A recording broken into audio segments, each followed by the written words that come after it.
Alright, here's a little update on the Hawk. I have 200 miles on it currently. I've done 2 oil changes and some slight modifications to it in this time. I put an LED headlamp in it. It's as easy as just unplug the old one, plug in a new one. I can leave a description in the link. I want it bright, I want to be seen, I want to be heard when I'm out riding. I added this USB charging cable. That way if I have GPS on my phone going while I'm out riding, it'll charge it so I don't have to worry about the battery dying. There's no need to unplug that or anything when the bike is not on, because as long as nothing's plugged into that USB outlet, it doesn't draw any power. I've had it sitting in the garage for days at a time, the battery doesn't die. There's a kit on Amazon for this. It was like $10. You can make one on your own if you honestly wanted to, but for $10, I mean, I don't even think I could piece it together for that cheap. And then I obviously had to add a little spoiler, 10 extra horsepower. So, what else have I done? I cut off underneath the plate. There was an excessive length of plastic that I'll never need back there. I don't know why. So I just trimmed it flush with the plate. What else?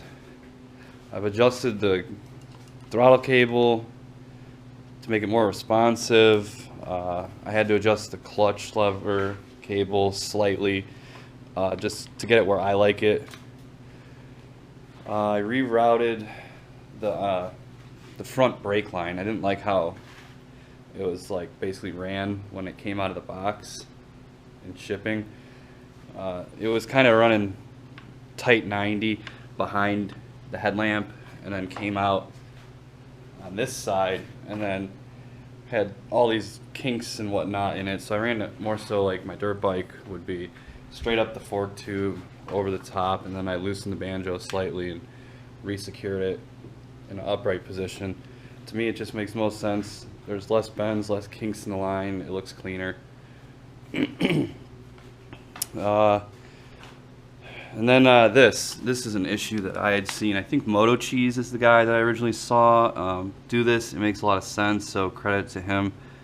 I took just a piece of scrap aluminum that I had sitting around in the garage, and I drilled a hole, and then I drilled another hole up top, and used like a rounded Allen head bolt that's really low profile, so the chain shouldn't snag up on it.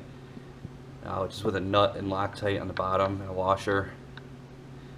Because you'll notice on your Hawk too, if you have one or you decide to purchase one, that this the chain guide on the top doesn't at all line up with the chain itself.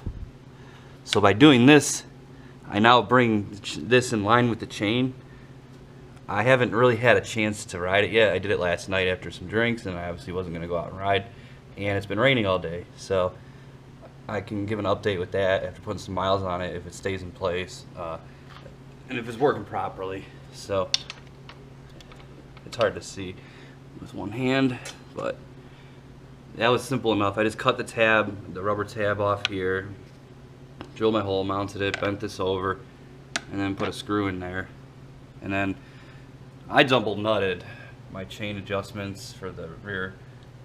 I didn't like or trust having just that one little locking washer. This seems to be tight. It was easier for me. That's just my preference.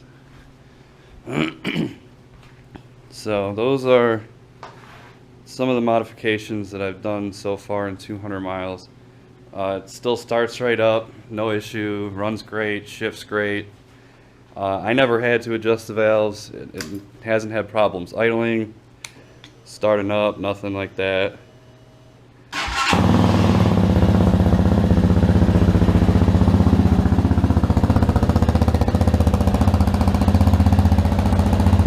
This is a quick little update on the Hawk. I'm going to try to get a couple more riding videos, some better quality ones, shorten them up. Maybe try my hand at doing a little bit of editing to make it more interesting. I don't know.